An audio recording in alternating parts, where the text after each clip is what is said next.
Bismillahirrahmanirrahim.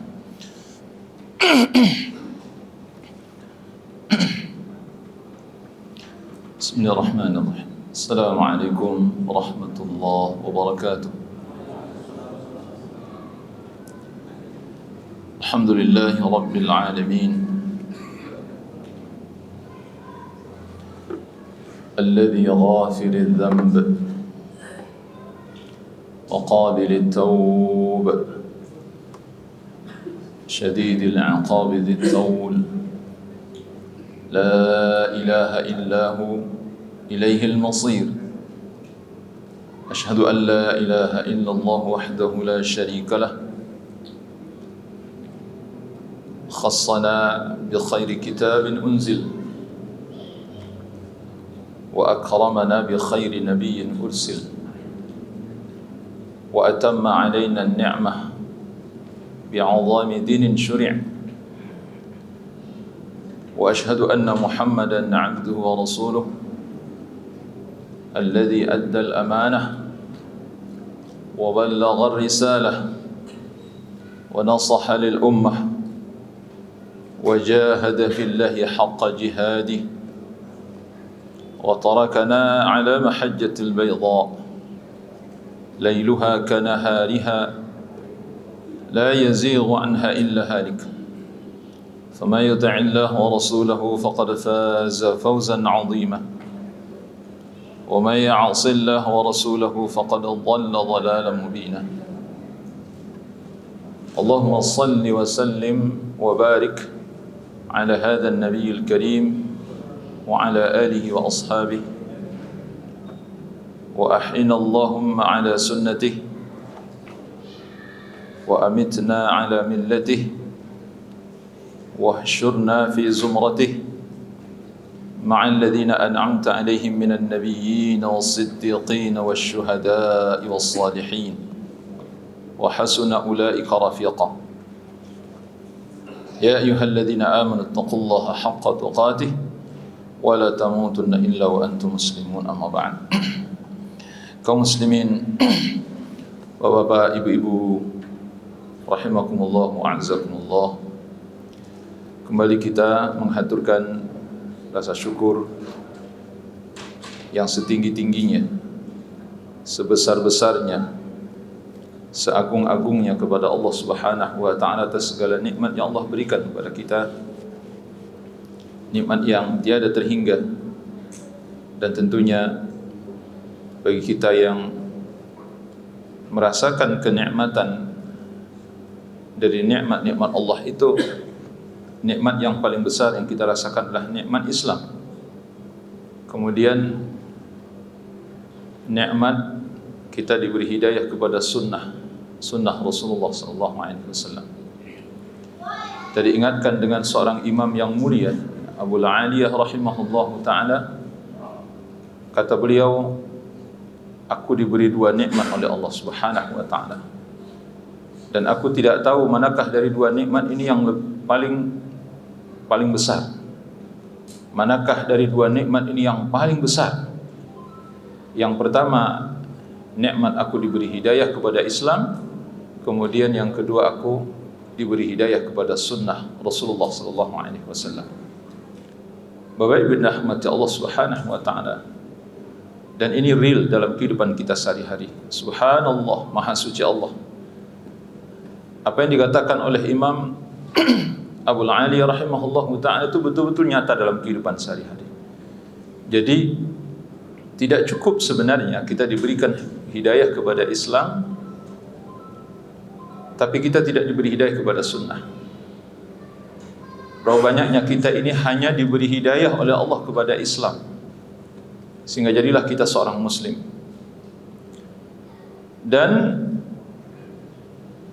karena kita tidak diberikan oleh Allah hidayah kepada sunnah, maka Islam yang kita anut, Islam yang kita sandang sebagai agama pada diri kita, itu menjadi Islam yang sangat buruk. Islamnya sangat buruk Islamnya. Kenapa? Karena Islam tidak mengikuti sunnah, tidak mengikuti teladan suri tauladan yang telah ditinggalkan oleh Rasulullah sallallahu alaihi wasallam. Sejatinya seorang muslim dia harus mengikuti dan meladani Rasulullah sallallahu alaihi wasallam dalam Islam ini.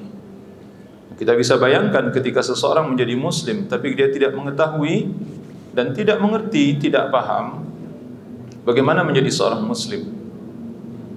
Dia tidak mengerti dan tidak paham bagaimana menjalankan tugas dan kewajibannya. Dan inilah yang terjadi di tengah-tengah umat Islam hari ini. Subhanallah, Allah subhanahu wa ta'ala membedakan antara Islam dengan iman misalnya.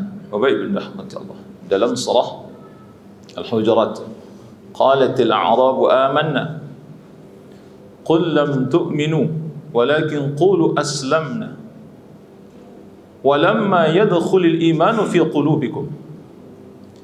Ayat ini disebutkan oleh para ulama, dijadikan dalil bahwa Allah membedakan antara Islam dengan iman. Nanti penjelasannya oleh para ulama, di antaranya Imam Ibn Rajab Hambali rahimahullahu ta'ala, Syekh Muhammad bin Salih Utsaimin dan para ulama lainnya ketika mensyarah hadis mensyarah hadis Jibril, ketika Jibril datang kepada Nabi sallallahu alaihi wasallam, akhbirni 'anil Islam wa akhbirni 'anil iman, akhbirni 'anil ihsan. Maka ayat ini salah satu di antara yang dijadikan untuk menjelaskan apa maksud Rasulullah sallallahu alaihi wasallam, apa maksud dari jawaban Rasulullah sallallahu alaihi wasallam dengan Islam, an tashhada an la ilaha illallah wa anna Muhammad Rasulullah wa tuqima as-salah wa tu'ti az-zakah wa tasuma ramadana wa tahujjal baita in istata'ta ilaihi sabila. Iman an tu'mina billahi wa malaikatihi wa kutubihi wa rusulihi wal yawmil akhir wa tu'mina bil qadri khairi wa syarri. Ihsan an ta'budallaha ka'annaka tarahu fa in lam takun tarahu fa innahu yarak. Bapak Ibu rahmati Allah subhanahu wa ta'ala, Imam Ibn Katsir rahimahullah ta'ala ketika menjelaskan ayat qalatil a'rabu amanna, berkatalah orang-orang Arab Badui, kami telah beriman. Kemudian Allah tidak ridha dengan kata-kata itu. Allah perintahkan kepada Nabi untuk mengatakan kepada orang Arab Badui, qul lam tu'minu, Arab Badui, kalian belum beriman. Mereka baru masuk Islam, mungkin ya sudah ada dari amal-amal Islam ini yang dilakukan oleh mereka, tapi itu hanya sekedarnya saja, belum sesuatu yang menghunjam ke dalam hati mereka. Jadi amal-amal saleh yang dilakukan oleh mereka itu sekedarnya saja, itu belum menjadi iman di dalam hati mereka, belum. Makanya Allah katakan, ya Muhammad, katakan kepada Arab Badui itu, qul lam tu'minu, kalian belum beriman. Kalau kalian ingin membuat pengakuan juga, walakin qulu aslamna, katakan kami Islam. Jangan katakan kamu beriman, jangan katakan kami beriman, tapi katakan kami Islam. Bapak bin rahmati Allah subhanahu. Walamma yadkhulul imanu fi qulubikum, kata Allah, belum masuk iman ke dalam hati kalian. Subhanallah, maha suci Allah. Nah, di sini kalau kita hubungkan dengan umat Islam yang hanya semata-mata mengamalkan Islam, tidak mengikuti tuntunan Rasulullah sallallahu alaihi wasallam. Ini Islam Arab Badui, Bapak Ibu rahmati Allah. Jadi amal-amal yang dilakukan itu bukan atas dasar iman, bukan atas dasar ilmu, bukan atas dasar basirah, sebagaimana yang ditinggalkan oleh Nabi sallallahu alaihi wasallam. Nah, oleh karenanya Bapak Ibu rahmati Allah subhanahu wa ta'ala, betapa meruginya seseorang walaupun dia Islam tapi dia tidak mengerti sunnah. Apalagi di zaman kita hari ini. Kalau Imam Abul Aliyah rahimahullahu ta'ala, beliau adalah muridnya Ibnu Abbas. Salah satu dari murid Ibnu Abbas itu adalah Imam Abul Aliyah, seorang ulama yang tidak diragukan keilmuannya, kesalehannya, ketakwaannya, kewaraannya kepada Allah Subhanahu wa taala. Tidak tanggung-tanggung. Kalau Bapak baca tafsir, itu di antara yang paling banyak disebut itu nama Imam Abul Aliyah. Bapak baca tafsir. Salah satu nama imam yang paling banyak disebut itu adalah Imam Abul Aliyah rahimahullah ta'ala. Kalau beliau saja mengatakan, aku sangat beruntung dengan dua nikmat yang Allah berikan kepadaku. Yang pertama nikmat Islam, yang kedua nikmat mengikuti sunnah Rasulullah SAW. Itu di zaman beliau, Bapak Ibu rahmatullah. Di zaman beliau, ini zaman tabi'in. Beliau imam, satu dari imam-imam tabi'in yang mulia. Bagaimana lagi di zaman kita hari ini? Harusnya perkataan ini lebih berhak untuk kita ucapkan dibandingkan dengan Imam Abul Aliyah rahimahullah ta'ala. Karena di zaman beliau itu mungkin hampir-hampir saja tak terlihat orang yang Islam itu tidak mengamalkan sunnah. Di zaman Imam Abul Aliyah mungkin saja, sangat mungkin. Kenapa? Karena para sahabat masih banyak yang hidup pada saat itu. Kalaupun ada penyimpangan di dalam Islam, tentulah penyimpangan itu masih sangat sedikit. Sunnah Rasulullah SAW itu masih hidup dan masih sangat kuat, tegak dengan Al-Quran dan Sunnah. Dengan Al-Quran, Sunnah Rasulullah tegak bersama Al-Quran di hati-hati para imam-imam tabi'in dan murid-murid mereka pada saat itu. Oleh karena itu, Bapak Ibu rahmatullah, saya sekedar mengajak kita untuk membayangkan betapa meruginya kita. Hanya Islam saja tapi kita tidak mengetahui sunnah. Kita nggak kenal dengan sunnah Nabi SAW. Lihatlah akidah kita hari ini rusak. Lihatlah ibadah kita hari ini rusak. Itulah kata yang paling tepat, Bapak Ibu. Wallahi demi Allah. Lihatlah akhlak umat Islam hari ini banyak yang rusak. Lihatlah muamalah umat Islam hari ini banyak yang rusak. Itu tidak mengada-ngada, real dalam kehidupan kita sehari ini. Muslim tapi rusak. Rusak akidahnya, ibadahnya, akhlaknya, muamalahnya rusak. Apa sebab? Tidak mengetahui sunnah, tidak memahami sunnah, tidak mengikuti sunnah Rasulullah SAW. Bapak Ibu rahmati Allah.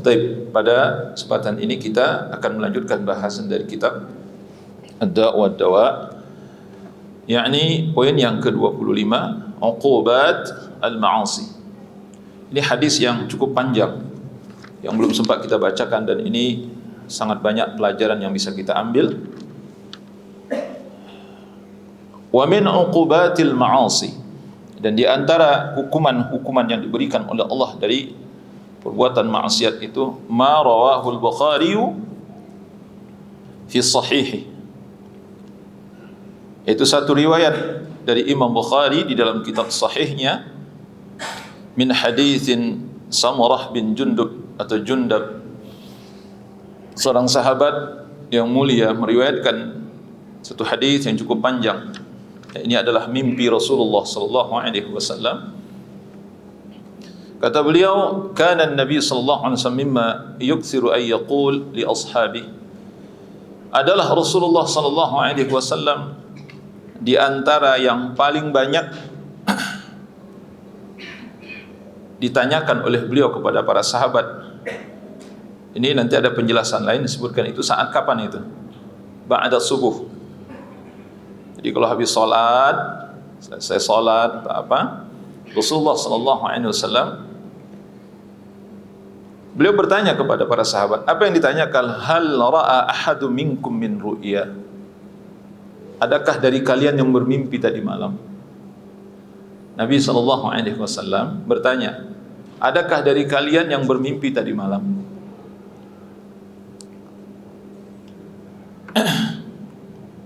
Qal, maka Samurah radhiyallahu anhu berkata, fa yaqussu alaihi man syaa Allah ay yaqus. Maka ada di antara sahabat itu yang menjawab bahwa dia tadi malam bermimpi. Kemudian mereka bercerita tentang mimpinya. Wa innahu qala lana dzata ghadah, dan Sesungguhnya Nabi SAW di satu pagi bercerita kepada kami. Ini tentang mimpi Rasulullah SAW. Jadi ketika tidak ada sahabat yang menceritakan mimpinya, maka beliau menceritakan mimpi beliau. Innahu atani al-lailata atiyan. Sesungguhnya tadi malam ada dua orang malaikat yang mendatangiku. Wa innahuma ibta'athani. Keduanya membangunkan aku. Wa innahuma qala li. Kedua malaikat berkata kepadaku, intaliq, ayo ikut. Ayo ikut. Setelah aku dibangunkan, kata Rasulullah, kemudian malaikat berkata kepadaku, ayo jalan. Wa inni intalaqtu ma'ahuma. Aku ikut bersama mereka. Wa inna atayna ala rajulin muttaji'in wa idza akhara qa'imun 'alayhi bis-sakhrah. Dan sesungguhnya kami mendatangi seorang yang sedang berbaring, dan di dekatnya ada seseorang yang sedang berdiri. Wa idza akhara qa'imun 'alayhi bis-sakhrah, dengan sebongkah batu besar. Wa idza huwa yahwi bi sakhrati li ra'si. Kemudian batu yang ada di tangan orang yang berdiri ini, itu dia timpakan atau dia timpukkan, dia lemparkan ke kepala orang yang sedang berbaring itu. Fayathlaqu ra'sahu fayatadahdahu al-hajar hahuna.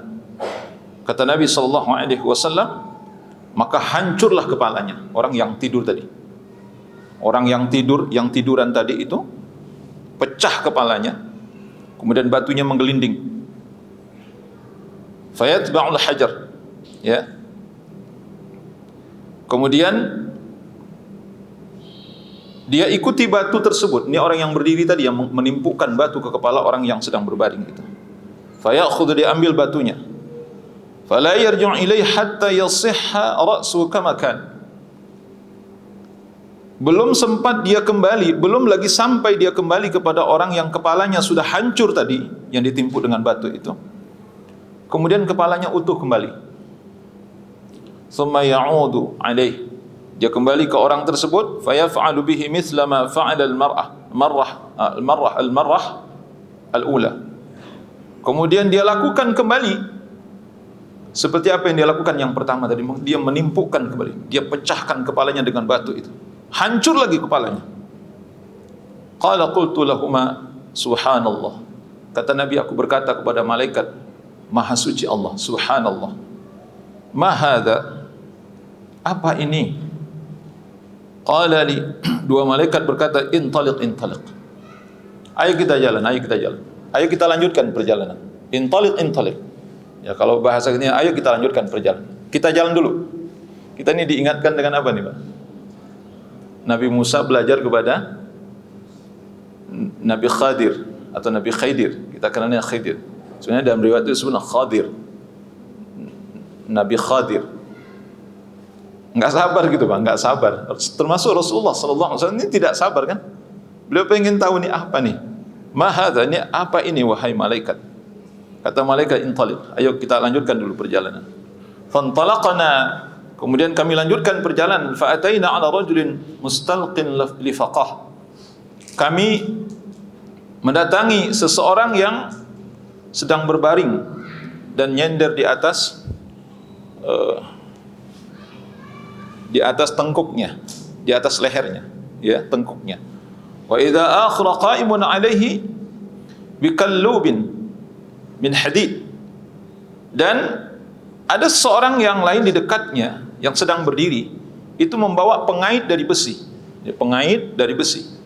Wa idza huwa ya'ti ahada shiqqai wajhi fayusharshiru shiqqahu ila faqah wa min kharahu ila faqah wa 'ainahu ila faqah. Kata Nabi SAW, ada seorang yang berdiri di sampingnya, itu dengan pengait dari besi. Kemudian tiba-tiba dia mengait orang yang sedang berbaring tadi. dia kait wajahnya, gitu, sampai ke tengkuknya. Dari wajah ini sampai ke tengkuk. Kemudian berikutnya dia kait dari hidungnya, ya, sampai ke tengkuk. Jadi kalau yang pertama tadi bisa yang dimaksud itu adalah dari mulut sebenarnya sampai ke tengkuk, dikait. Yang kedua, dia tarik lagi dari hidung sampai ke tengkuk. Kemudian yang terakhir, dia kait dari matanya sampai ke tengkuknya, sampai ke tengkuk di belakang. Thumma yatahawwalu ilal janibil akhir. Kemudian orang yang mengait ini pindah lagi ke sebelah kiri. Kalau tadi di sebelah kanan mungkin atau sebelah kiri, dia pindah ke sisi yang lainnya. Dia kait lagi dari mulutnya sampai ke tengkuknya, kait lagi dari hidung sampai ke tengkuknya, kait lagi dari matanya sampai ke tengkuknya. Fayaf'alu bihi mithla ma fa'ala bil janibil awwal. Persis seperti yang dilakukan pada sisi yang pertama tadi. Fama yafrughu min dhalikal janib hatta yasihha dhalikal janib kama kan. Belum lagi dia selesai merobek mulutnya, hidungnya, matanya sampai ke tengkuk ini yang sebelah sini sudah sembuh lagi, sudah kembali seperti semula. Kembali seperti semula. Thumma ya'udu alaihi fayamalu mithla ma fa'ala al-marrah ula. Qala qultu subhanallah. Kata Nabi SAW, Maha suci Allah, mahadhani, apa ini? Wahai malaikat yang mulia, apa ini? Faqala li intaliq, ayo kita lanjutkan perjalanan. Fantalaqna fa'atayna ala misli tanur. Kata Nabi SAW, terus kami melanjutkan perjalanan. Kemudian singgah di satu tempat yang seperti tungku. Jadi kata beliau, kami mendatangi satu tempat, di situ ada tungku. Wa ahsibu annahu kana yaqul fa idza fihi laghatun wa aswatun.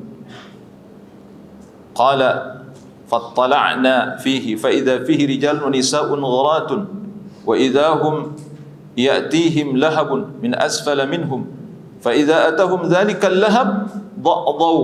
Qala qultu ma haula, qala li intaliq. Ada semacam tungku, ya.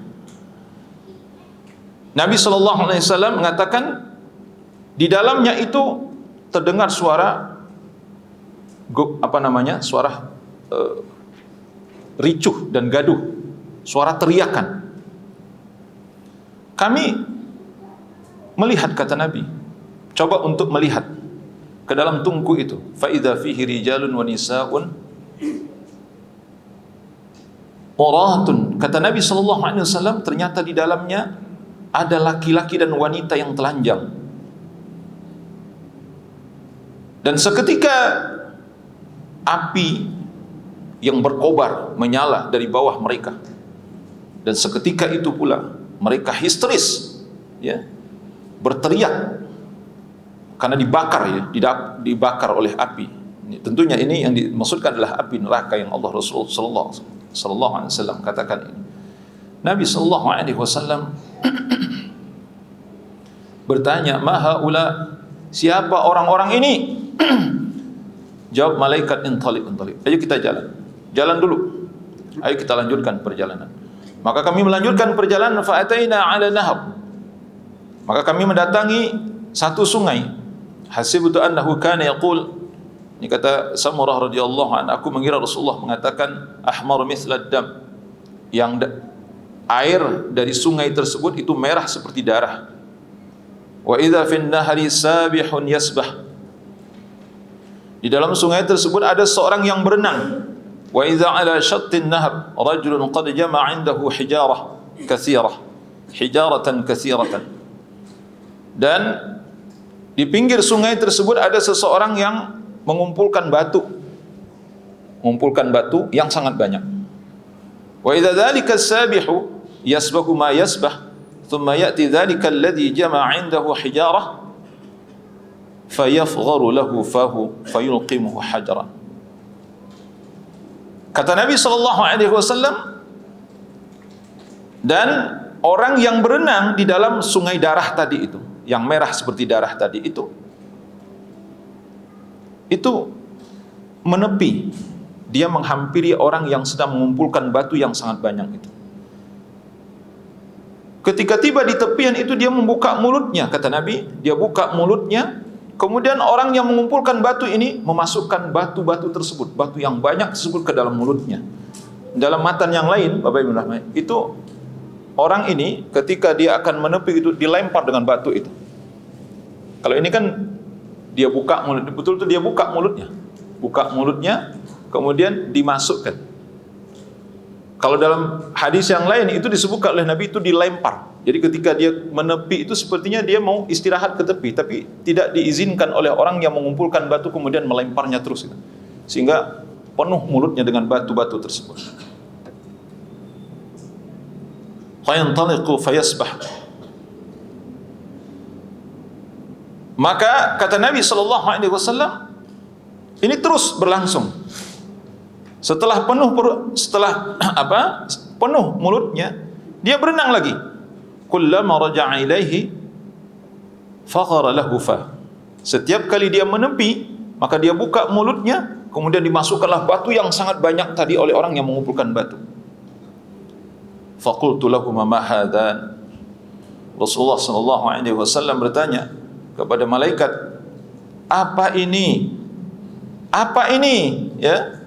Ada apa dengan dua orang ini? Jawab malaikat, intaliq. Mari kita lanjutkan perjalanan.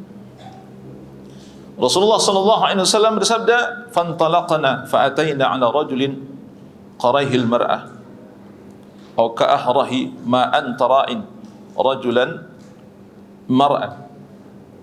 Kata Nabi SAW, kami teruskan perjalanan.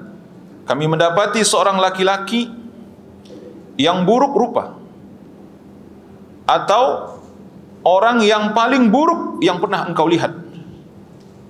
Jadi wajah itu sangat jelek.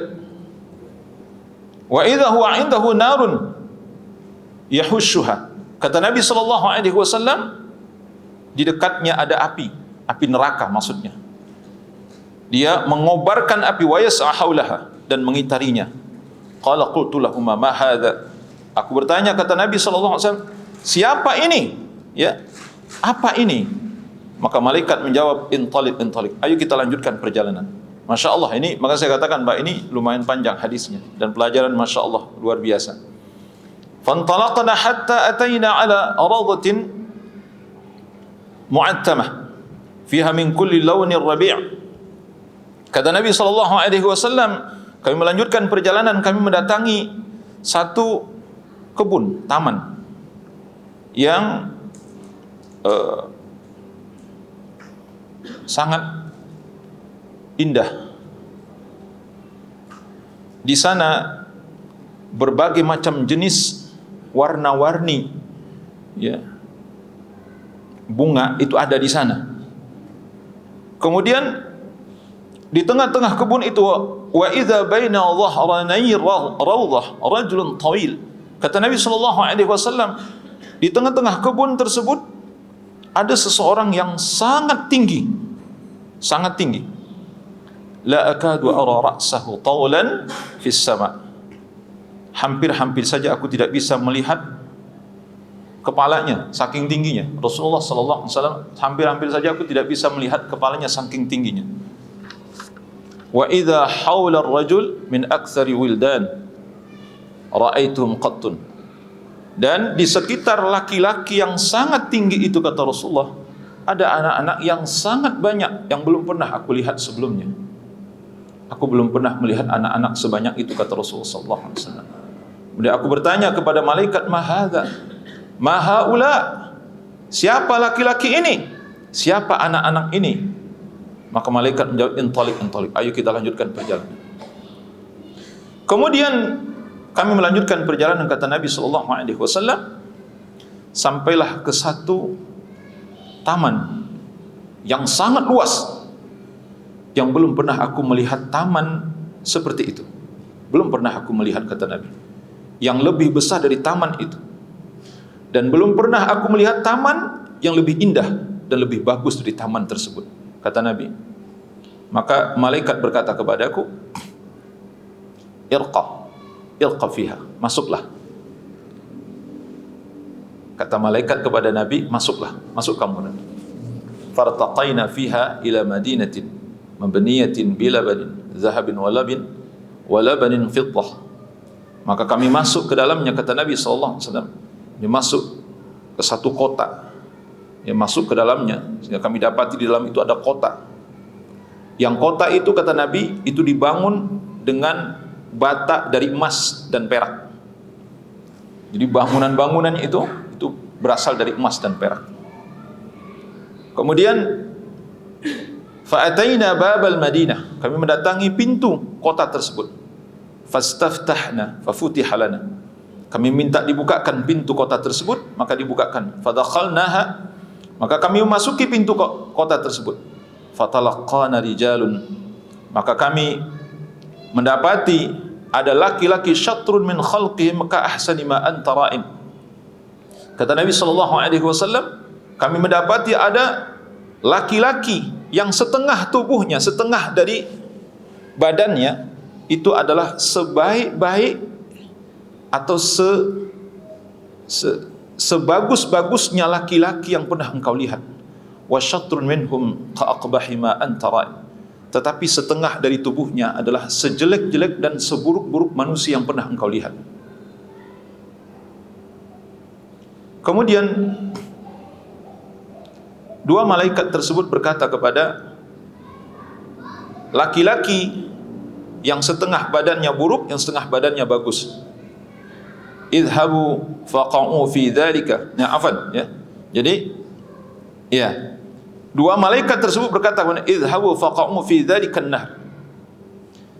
Kata dua malaikat terhadap laki-laki yang setengah badannya bagus, setengah badannya jelek itu, pergilah engkau ke sungai dan berendamlah di dalamnya.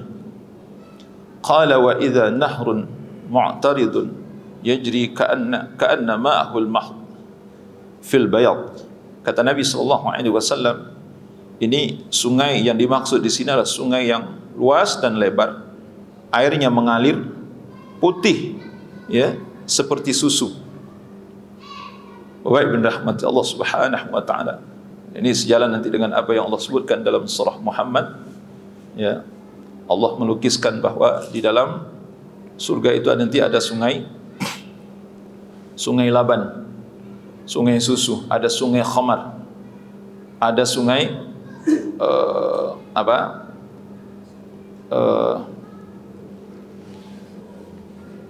madu, ya.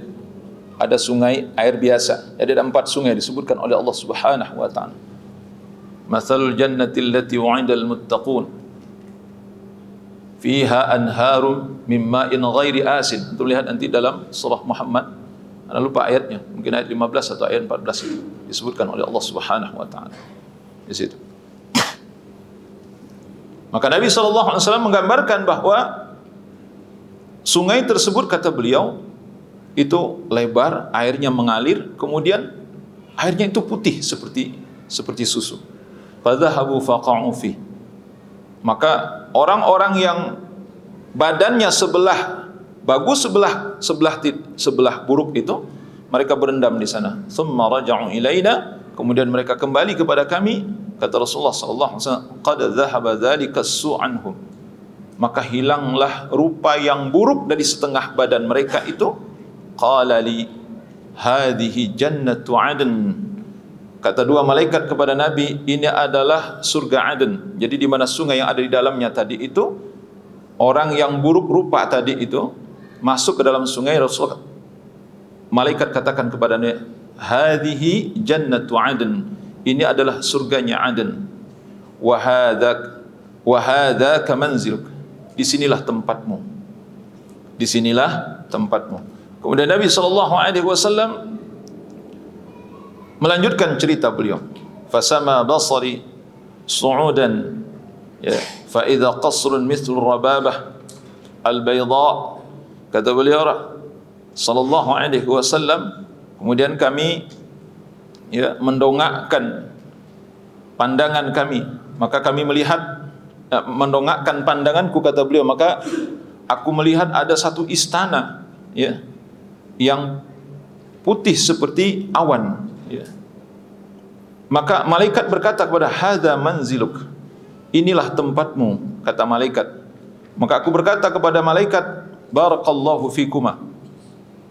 Fadharani, maka malaikat tersebut membiarkan aku, fa'adakhuluhu, maka aku akan memasukinya. Qala ammal an fala wa anta dakhilu. Kata malaikat ketika Nabi akan memasukinya. Kata malaikat, tidak sekarang, tidak untuk sekarang. Belum waktunya kamu masuk. Tapi engkau insyaallah akan memasukinya. Engkau segera akan memasukinya. Artinya tunggu engkau meninggal dulu, wafat dulu, baru kemudian bisa memasukinya. Dan nanti sejalan dengan cerita Talhah bin Ubaidillah radhiyallahu anhu ketika beliau menceritakan suku Bali. Nanti ada satu hadis yang cukup panjang, itu cerita mimpinya Talhah bin Ubaidillah yang dibenarkan oleh Nabi sallallahu alaihi wasallam. Jadi ketika beliau mengantar orang yang ketiga dari suku Bali itu akan masuk ke dalam surga, beliau itu sebenarnya pengen ikut masuk juga ke surga. Apa kata malaikat penjaga surga? Amma anta, ya, adapun engkau belum saatnya masuk surga, nanti kamu masuk surga. Itu hadis sahih. Bapak Ibu rahmati Allah Subhanahu wa taala. Kan Talhah termasuk salah satu di antara 10 sahabat yang dijamin masuk surga. Talhah bin Ubaidillah. Talhah bin Ubaidillah termasuk salah satu dari 10 al-ashru al-mubashshiruna bil jannah. 10 sahabat yang dijamin masuk surga, satu di antaranya Talhah bin Ubaidillah. Bapak Ibu rahmati Allah Subhanahu wa taala. Nabi sallallahu alaihi wasallam menceritakan, qala qultu lahum fa inni qad ra'aitu mundu al-lailah ajaban. Malam ini, kata Nabi sallallahu alaihi wasallam, aku telah melihat pemandangan yang sangat menakjubkan. Fama hadha alladhi ra'aitu? Qala li ama inna sanukhbiruk. Kata Nabi sallallahu alaihi wasallam, apa arti dari semua yang aku lihat itu, kata Rasulullah. Maka malaikat menjawab, kami akan memberikan penjelasan kepada engkau. Kemudian kata Rasulullah, malaikat menjelaskan, amma ar-rajul awwal alladhi ataita alaihi yuslakh ra'su bil hajar fa innahu ar-rajul alladhi ya'khudhu al-Qur'an fayarfuduhu wa yanamu 'ani as-salati al-maktubah. Bapak Ibu rahmati Allah Subhanahu wa taala. Kalau kita enggak baca hadis ini sampai selesai, kita enggak akan tahu apa maksudnya, apa yang terjadi, apa yang dilihat oleh Nabi sallallahu alaihi wasallam dalam mimpi tersebut. Yang pertama, orang yang pertama, kata malaikat, yang kau lihat, yaitu seseorang yang kepalanya hancur dipukul dengan batu itu. Ini adalah gambaran seseorang yang mengambil Al-Quran tetapi dia tidak mau mempelajari Al-Quran, memahami Al-Quran, mengamalkan Al-Quran. Enggak mau. Bapak Ibu rahmati Allah Subhanahu wa taala. Kemudian wa yanamu 'anil salatil maktubah. Kemudian mereka tidur dari salat wajib. Maksudnya lalai dari salat wajib, atau mungkin mereka tidak salat wajib. Inilah gambaran yang pertama. Nanti salah satu bentuk hukuman yang Allah berikan kepada orang ini adalah kepalanya dihancurkan. Begitu seterusnya sampai Allah memaafkan, kemudian dikeluarkan dari neraka. Kalau Allah memaafkan, kalau dia seorang muslim. Yang kedua, kata Nabi sallallahu alaihi wasallam, wa amma ar-rajul alladhi ataita alaihi yusharshal. Orang yang kedua yang engkau lihat, yang mulutnya ditarik dengan pengait besi, hidungnya ditarik dengan pengait besi, matanya ditarik dengan pengait besi, kanan dan kiri. Ini adalah gambaran seseorang yang di pagi hari dia keluar dari rumahnya, kemudian dia berdusta, menyebarkan kabar-kabar dusta sampai ke penjuru negeri. Subhanallah, maha suci Allah. Bapak Ibu rahmati Allah Subhanahu wa taala. Nah, ini akan kita lanjutkan ba'da insyaallah, ya, dan ada sedikit penjelasan tentunya selain dari kita menterjemah ini. Sebenarnya tidak diterjemah pun tidak dijelaskan pun insyaallah Bapak Ibu sudah bisa memahami kalau ini kita baca sampai akhir. Wallahu taala a'lam. Assalamualaikum warahmatullahi wabarakatuh.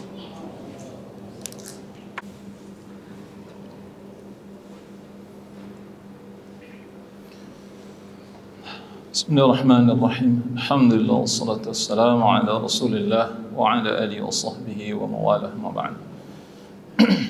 Kaum muslimin, Bapak Ibu rahmati Allah Subhanahu wa taala, sebelum kita menjelaskan kelanjutan dari hadis tentang mimpi Rasulullah sallallahu alaihi wasallam ini, kita ambil beberapa pelajaran dulu. Dari pertama yang faedah, tentunya ini penting karena kaitannya dengan akidah. Yang pertama, hadis ini menjelaskan bahwa mimpi Rasulullah itu adalah hak. Mimpi Rasulullah sallallahu alaihi wasallam itu adalah hak. Semua mimpi Nabi sallallahu alaihi wasallam, utamanya terkait dengan masalah agama dan syariat, itu adalah wahyu dari Allah Subhanahu wa taala. Wajib kita yakini itu. Tidak boleh ada keraguan sedikit pun. Kemudian yang kedua, para sahabat yang bermimpi kemudian dibenarkan mimpinya oleh Rasulullah sallallahu alaihi wasallam, itu adalah hak. Itu hak. Itu adalah sesuatu yang benar. Kalau Nabi sallallahu alaihi wasallam membenarkan berarti sesuatu yang benar. Tapi kalau sahabat yang bermimpi kemudian tidak dibenarkan oleh Nabi sallallahu alaihi wasallam, bisa jadi itu mimpi biasa walaupun datangnya dari sahabat. Tapi kalau dibenarkan oleh Nabi sallallahu alaihi wasallam, itu adalah hak datang dari Allah Subhanahu wa taala. Makanya Nabi bertanya, ada dari kalian yang bermimpi? Kemudian yang ketiga, kata Nabi sallallahu alaihi wasallam, siapa dari kalian yang bermimpi bertemu denganku, maka itu adalah mimpi yang hak. Jadi ada tiga itu, Pak. Keluar dari tiga ini, maka itu tidak hak. Keluar dari tiga perkara ini, itu tidak hak. Jadi kalau nanti ada yang mengaku-ngaku mimpi begini, apalagi membawa ajaran-ajaran baru, itu 100% batil dan tidak boleh didengar dari siapapun mimpi itu. Terserah dia mau keturunan siapa, mau wali apa, mau karomahnya bagaimana. Kalau dia katakan dia bermimpi kemudian saya bertemu dengan Rasulullah sallallahu alaihi wasallam, disuruh mengamalkan iman, itu mimpi yang batil, tidak bisa dijadikan sebagai rujukan. Bapak bin rahmati Allah Subhanahu wa taala.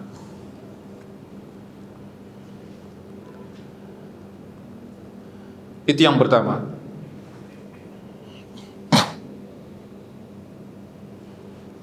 Yang kedua, di sini ada perkataan Nabi Subhanallah. Coba Pak perhatikan di sini. Ini penting, Pak ya. Jangan sampai salah nanti mengucapkan kata-kata. Kapan kata-kata Subhanallah diucapkan, kapan Masya Allah. Kadang-kadang kita nggak bisa membedakan itu. Saya mau tanya, Bapak Ibu kapan mengucapkan Subhanallah? Saat apa? Lihat pemandangan itu yang lebih tepat sebenarnya Masya Allah.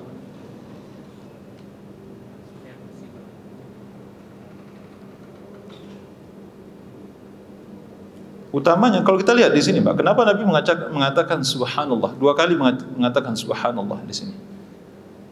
Itu kepala yang dipecahkan itu, kemudian yang kedua, ini yang mukanya ditarik sampai ke tengkuknya.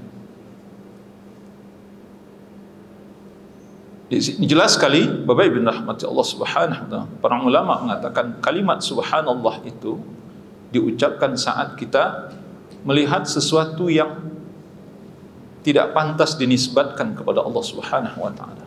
Ini kan dosa, maksiat. Ini yang sedang diceritakan di dalam hadis, inilah orang yang bermaksiat. Kan ini yang kita sampaikan. Dan ini bentuk hukuman yang diberikan oleh Allah Subhanahu wa taala kepada orang yang berbuat dosa dan maksiat.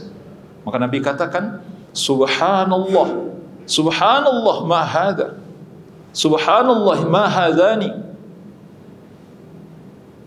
Maha suci Allah. Seakan Nabi membersihkan Allah dari segala bentuk kekurangan. Jadi Man wajada khairan falyahmadillah. Wa man wajada ghaira dzalik fala yalumanna illa nafsah. Kata Nabi SAW, kalau kamu mendapatkan balasan kebaikan maka pujilah Allah, tapi kalau kamu mendapatkan balasan keburukan maka jangan kamu mencela siapapun kecuali dirimu sendiri.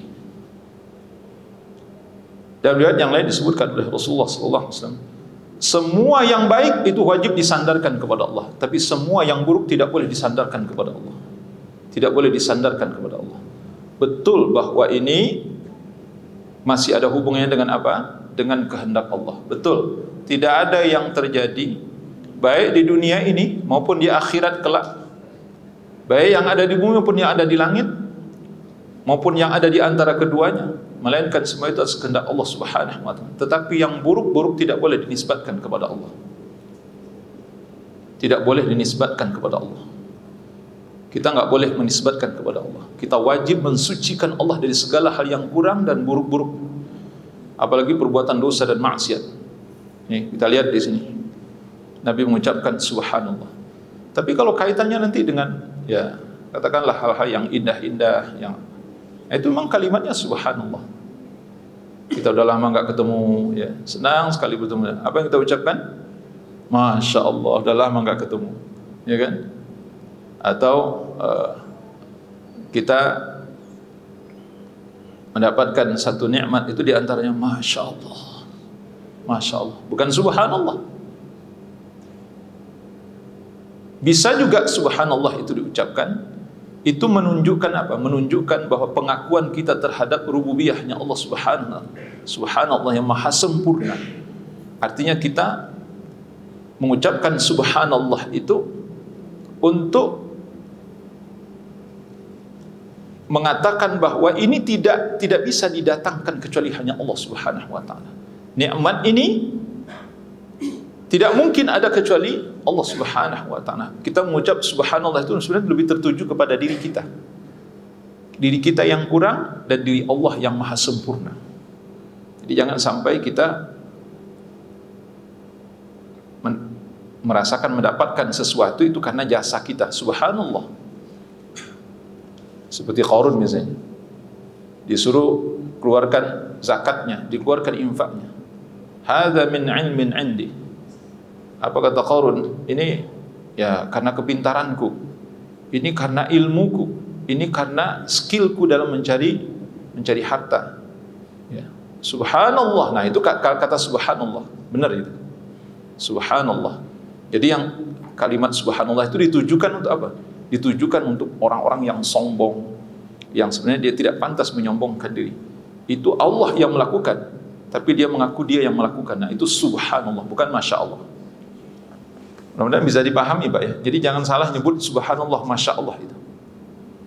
Mana yang masya Allah, mana yang subhanallah. Kemudian yang ketiga, kita lihat di sini penjelasan dari Rasulullah SAW ketika beliau bertanya kepada Jibril, kepada dua malaikat. Ya, biasanya kalau dua malaikat itu siapa biasanya Pak? Nanti ada penjelasan oleh para ulama. Siapa malaikat? Yang menuntun Nabi, yang membimbing Nabi siapa? Biasanya siapa? Jibril. Siapa satu lagi? Mikail. Jibril dan Mikail. Wallahu a'lam. Ini kalau Nabi sebutkan dua malaikat biasanya Jibril dan Mikail. Kalau satu malaikat itu Jibril. Karena memang tugas Jibril itu tugas pokoknya oleh Allah Subhanahu wa taala untuk melayani para rasul yang diutus oleh Allah dari kalangan manusia, untuk memenuhi segala kebutuhannya, apa yang dibutuhkan oleh rasul-rasul dari kalangan manusia ini. Itu Jibril alaihi salatu wassalam. Ruhul Qudus, Jibril alaihi salam, yang menuntun Rasulullah sallallahu alaihi wasallam. Nah, sehingga cerita Nabi SAW, aku dibangunkan oleh malaikat kemudian diajak berjalan, itu enggak usah kita bayangkan dengan apa yang kita alami dalam kehidupan sehari-hari. Tidak bisa dibayangkan itu Pak. Cukup kita meyakini bahwa Nabi SAW bermimpi dan mimpi ini adalah wahyu dari Allah Subhanahu wa ta'ala, dan wajib kita yakini kebenarannya. Kata Nabi SAW, Jibril menjelaskan kepadaku tentang orang yang pertama, adalah orang-orang yang didatangkan Al-Quran atau dia mengambil Al-Quran tetapi kemudian dia menolak Al-Quran tersebut. Apa yang dimaksud menolak di sini? Nanti dijelaskan oleh para ulama. Menolak itu yang pertama, tidak mau mempelajarinya. Ya, berikut tidak mau mentadaburi dan memahami isi kandung, dan tidak mau mengamalkannya. Tidak mau mengamalkannya. Itu yang dimaksud. Nah, masuklah dalam kategori ini misalnya orang-orang awam sudah dikasih tahu, ya kan?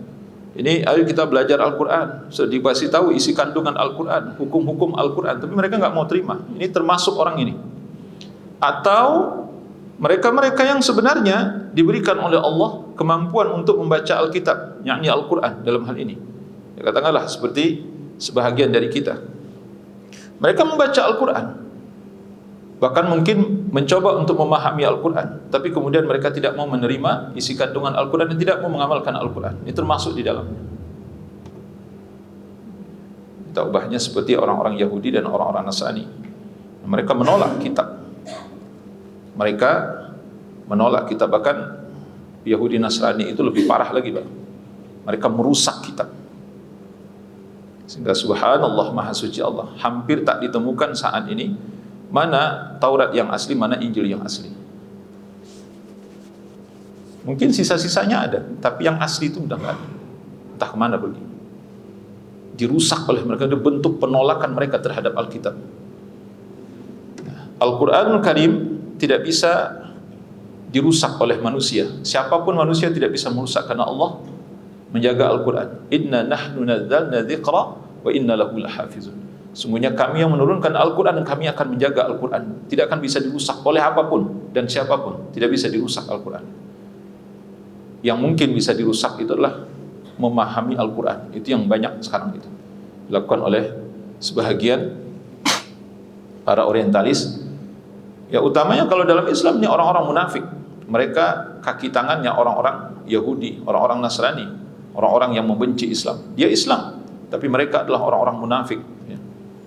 Pro kepada orang kafir. Mereka berteman dan berkasih sayang dengan orang kafir, tapi dengan sesama Islam mereka benci. Subhanallah, maha suci Allah. Nah, ini termasuk ini orang-orang yang seperti ini. Nanti di akhirat kepalanya akan dihancurkan oleh Allah Subhanahu wa taala dengan batu. Terus menerus sampai waktu yang ditentukan oleh Allah. Kalau Allah maafkan dia, kalau memang dia pantas dimasukkan dalam surga, Allah akan hentikan itu, Allah masukkan dia dalam surga. Kalau tidak, begitulah selama-lamanya sesuai yang Allah kehendaki. Hancur, utuh lagi. Hancur lagi, kepalanya utuh lagi. Itu baru satu siksaan, belum siksaan yang lain. Belum siksaan yang lain. Kemudian yang kedua, kata Nabi SAW, malaikat menjelaskan, wa yanamu 'anis salatil maktubah. Mereka tidur dari salat 5 waktu yang telah diwajibkan. Apa maksudnya di sini? Yanamu, tidur, artinya tidak melakukan, Pak. Kalau kita baca ayat-ayat tentang orang-orang yang melalaikan salat misalnya, mulai dari fawailul lil musallin alladzina hum an salatihim sahun. Fakhalafa min ba'dihim khalfun adha'u as-salah wattaba'u asy-syahawat. Kemudian ayat di dalam surah Al-Ma'arij misalnya, ma salakakum fi saqar qalu lam nakum minal musallin, dan lain sebagainya. Bapak Ibu rahmati Allah Subhanahu wa taala. Itu kalau kita lihat memang ada urutannya itu. Mereka yang menyia-nyiakan salat, mereka yang melalaikan salat itu mulai dari lalai dari segi waktunya, kemudian tidak berjamaah, kemudian termasuk juga orang-orang yang tidak pernah khusyuk di dalam ibadah salat tersebut, sampai puncaknya mereka yang meninggalkan salat. Nah, ini termasuk seluruhnya. Wa yanamu 'anil salatil maktubah. Mereka tidur, lalai dari salat yang telah diwajibkan kepada mereka. Nah, kadang-kadang kita ini masih banyak yang nggak tahu, masih banyak yang bertanya-tanya, saya dosa apa ya? Saya dosa apa ya? Kamu nggak sholat di awal waktu, itu maksiat. Kamu nggak berjamaah, itu maksiat. 5 kali sehari bermaksiat, kamu nggak tahu juga dosa yang apa yang kamu lakukan. Allah katakan, fawailul lil musallin alladzina hum an salatihim sahun. Maka celakalah orang yang salat, yaitu orang yang lalai salatnya. Bapak perhatikan kalimat wail di dalam Al-Quran. Ada berapa itu? Semuanya adalah dosa dan maksiat. Dan di antara yang paling besar itulah melalaikan sholat. Wailul likulli humazatil lumazah.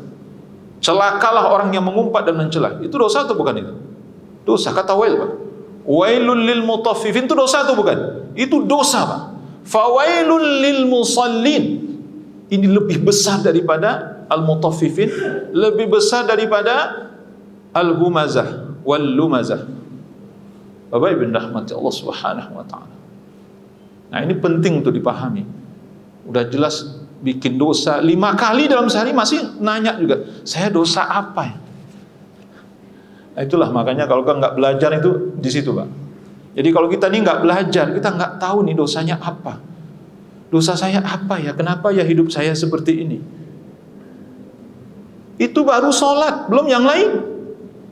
Bapak Ibu rahmati Allah Subhanahu wa taala. Itu baru sholat.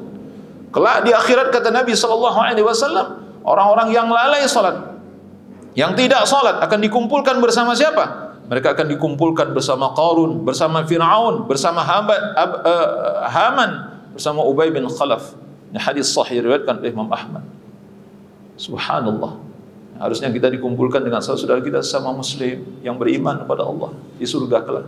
Ini malah dikumpulkan di neraka jahanam oleh Allah bersama Fir'aun. Fir'aun di mana tempat? Di kerak-kerak neraka jahanam. Bayangkan itu. Itu orang yang lalai salat dan tidak salat. Bapak Ibu rahmati Allah Subhanahu wa taala. Kita berlindung kepada Allah. Ini yang pertama. Dan kepalanya akan dipecah, dihancurkan oleh Allah setiap saat. Yang kedua, orang yang engkau lihat, kata malaikat, itu yang dirobek mulutnya itu, mereka ini adalah seseorang yang keluar dari rumahnya kemudian menebar berita bohong. La ilaha illallah. Bapak Ibu rahmati Allah. Saya mengingatkan Bapak Ibu rahmati Allah, hati-hati kalau kita baca berita, mendengarkan berita, menerima berita. Di mana hati-hatinya? Jangan sampai kita langsung membenarkan, apalagi sampai menyampaikan. Karena kalau tidak, kita termasuk orang yang menyebarkan berita bohong. Berita bohong. Dan berita bohong yang paling besar dosanya itu apa? Tentang masalah agama. Masalah syirik kita sebarkan. Bid'ah disebarkan. Ini dosa yang paling besar. Paling besar. Kita berdusta atas nama Allah, berdusta atas nama Rasulullah SAW. Nggak ngerti, sudah jangan nge-share, jangan ikut menyampaikan, jangan ikut membenarkan, jangan ikut juga menyuarakan. Apalagi sekarang ini banyak anak buah Dajjal, Pak, yang suka mengadu domba, suka menuduh, memfitnah, membuat berita-berita yang enggak benar. Nah, akhirnya apa? Allah balikan, ternyata orang yang berkuar-kuar selama ini ternyata dia pelakunya, ya kan? Maling teriak maling. Subhanallah, maksudnya ini para pendusta agama. Bapak Ibu rahmati Allah Subhanahu wa taala. Ini hati-hati, Pak. Mereka ini ya, mulutnya akan ditarik sampai ke tengkuknya, hidungnya sampai ke tengkuknya, mata sampai ke tengkuknya. Sampai kapan? Selama-lamanya. Selama yang Allah kehendaki. Yang ketiga, laki-laki dan perempuan yang kalian lihat telanjang, yang kau lihat telanjang itu kata malaikat, ini mereka adalah para pezina, laki-laki dan perempuan, para pezina. Wal'iyadu billah, wala taqrabuz zina, innahu kana fahisyata wa sa'a sabila. Jangan hampiri, jangan dekati zina, karena sesungguhnya zina itu adalah perbuatan keji dan seburuk-buruk jalan. Kemudian yang keempat, kata beliau, malaikat menjelaskan seseorang yang engkau datangi, seseorang yang berenang di sungai dan orang yang mengumpulkan batu di tepi itu. Orang yang berenang itu, kata malaikat, itu adalah orang pemakan riba. Dia pemakan riba. Bapak Ibu rahmati Allah. Ini perlu saya ingatkan sedikit ya, walaupun ini sudah sering didengar. Tapi akan saya ingatkan Bapak Ibu, ini hati-hati Bapak Ibu rahmati Allah. Sekali lagi saya katakan hati-hati betul. Betul-betul kita harus hati-hati, Pak. Imam Malik rahimahullah mengatakan dosa yang paling besar dalam muamalah adalah dosa riba. Dosa yang paling besar dalam muamalah itu dosa riba. Jadi kalau orang mencuri gitu Pak, mencuri, merampok gitu, itu tidak lebih besar dibandingkan dengan riba. Menipu, menggelapkan segala macam, tidak jujur dalam berdagang segala macam, itu dosanya masih di bawah riba. Riba adalah dosa yang paling besar. Dosa yang paling besar. Bahkan Nabi SAW menyebutkan ar-riba sab'una huban aisaruha ayyankihar rajul ummah. Dosa riba itu ada 70 tingkatan kata Nabi, dan dosa yang paling rendah tingkatannya adalah seperti seseorang berzina dengan ibu kandungnya. Ini bukan main-main Pak. Makanya hidup kita ini nggak beres nih, karena memang dosa ini di mana-mana Pak. Dosa sudah jelas dosa sangat besar, tapi masih kita anggap biasa-biasa. Kata Nabi, dirhamu riban ya'kuluhu ar-rajul wa huwa ya'lam ashaddu min 36 zaniyah. Kata Nabi SAW, satu dirham yang dimakan oleh seseorang dari hasil riba, dia tahu, dia paham kalau itu adalah riba, maka itu dosanya lebih besar dibandingkan dia berzina sebanyak 36 kali. Saya kira cukup dua hadis ini saya untuk mengingatkan kita betapa kita harus berhati-hati. Jadi kalau Bapak Ibu yang rahmati Allah, masih ada yang berhubungan dengan riba, bertobatlah kepada Allah. Ya ayyuhalladzina amanu taqullaha wa dharu ma baqiya minar riba. Wahai orang-orang yang beriman, kata Allah, bertakwalah kepada Allah dan tinggalkan sisa-sisa riba. In kuntum mu'minin, kalau benar-benar kalian beriman. Allah sisa-sisa riba itu tinggalkan. Sisa-sisa riba tinggalkan. Jangan lagi makan riba. Apalagi kalau masih ada yang bekerja di institusi, instansi riba, berhentilah. Allah akan kasih rezeki yang halal, walaupun mungkin tidak sebanyak yang haram. Bapak Ibu rahmati Allah Subhanahu wa taala. Kemudian selanjutnya kata Nabi, wa amar rajul, seorang yang tinggi besar sampai engkau tidak bisa melihat kepalanya, itu beliau adalah Ibrahim. Fa innahu Ibrahim. Beliau adalah Ibrahim. Adapun anak-anak yang sangat banyak yang kau lihat itu adalah setiap anak yang dilahirkan di dalam keadaan mati dalam keadaan fitrah. Kullu mauludin yuladu 'ala al-fitrah fa abawahu yuhawidanihi wa yunassiranihi wa yumajjisanihi. Kata Nabi SAW, setiap anak yang lahir dalam keadaan fitrah. Ayahnya lah, ibunya lah yang membuat anak ini berubah menjadi Yahudi atau menjadi Nasrani atau menjadi Majusi. Nah, ketika anak ini meninggal di umur fitrah, maksudnya sebelum dia balik, sebelum mereka balik, ini maksud dari penjelasan malaikat ini Pak, itulah anak-anak yang kamu lihat. Itulah anak yang kamu lihat. Ya, wulida 'alal fitrah, mereka dilahirkan dalam keadaan fitrah. Faqala ba'dul muslimin, sahabat bertanya, ya Rasulullah, wa auladul musyrikin, bagaimana dengan anak-anak orang-orang musyrik? Mungkin ini jadi pertanyaan kita juga. Bagaimana dengan anak-anak orang musyrik seperti anak orang Yahudi, Nasrani? Ya. Faqala Rasulullah, wa auladul musyrikin, juga termasuk anak-anak orang musyrikin. Wulida 'alal fitrah, mereka dilahirkan dalam keadaan fitrah. Ya. Ada khilaf nanti di kalangan para ulama dalam hal ini, Bapak Ibu, tapi satu pendapat yang dikuatkan oleh Imam Ibn Qudamah rahimahullahu ta'ala berdasarkan hadis yang sahih, kata beliau, yang benar termasuk anak orang-orang musyrik. Jadi anak-anak orang musyrik, anak orang-orang kafir, itu nanti termasuk yang dikategorikan anak-anak di atas fitrah, sekalipun orang tuanya adalah orang kafir. Sekalipun orang tuanya orang kafir. Jadi ini adalah anak-anak surga, insya Allah. Kalau dia mati sebelum fitrah, sebelum dewasa maksud saya. Ya, kalau mereka mati sebelum dewasa, misalnya anak orang-orang Kristen mati sebelum dewasa, masuk surga insya Allah. Itu pendapat yang lebih kuat. Wallahu a'lam. Ada dua pendapat dalam hal ini. Itu pendapat yang lebih kuat berdasarkan dalil. Kemudian yang terakhir, kata Nabi SAW, malaikat menjelaskan, wa ammal qaumul ladzi kanu syatru minhum hasanan wa syatru minhum qabihan, yang rupa mereka sebelahnya sebelahnya bagus, sebelahnya lagi jelek. Fa innahum qaumun khalatu amalan salihan wa akhara sayyi'an tajawazallahu anhum. Mereka ini adalah orang yang mencampur adukan amalan-amalan saleh dengan amalan-amalan yang tidak saleh. Ya. Jadi mencampur adukan amalan saleh wa akhara sayyi'an. Sedangkan di sisi lain dia juga gemar berbuat keburukan. Subhanallah, maha suci Allah. Jadi di satu sisi orang ini mungkin rajin beramal saleh, tapi di sisi lain rajin bermaksiat. Jadi mencampur adukan antara kebaikan dan keburukan. Wa bin rahmat Allah Subhanahu wa taala. Tajawazallahu anhum, tetapi Allah memaafkan mereka. Wa bin rahmatullah, inilah di antara bentuk gambaran hukuman yang diberikan oleh Allah di akhirat kelak. Tentunya ini di akhirat, bukan di dunia ini maksudnya. Di akhirat kelak diberikan oleh Allah Subhanahu wa taala kepada pelaku maksiat. Dan kita berlindung kepada Allah dari berbuat dosa dan maksiat, dan berlindung kepada Allah dari hukum yang Allah timpakan pada diri kita. Allah taala alam.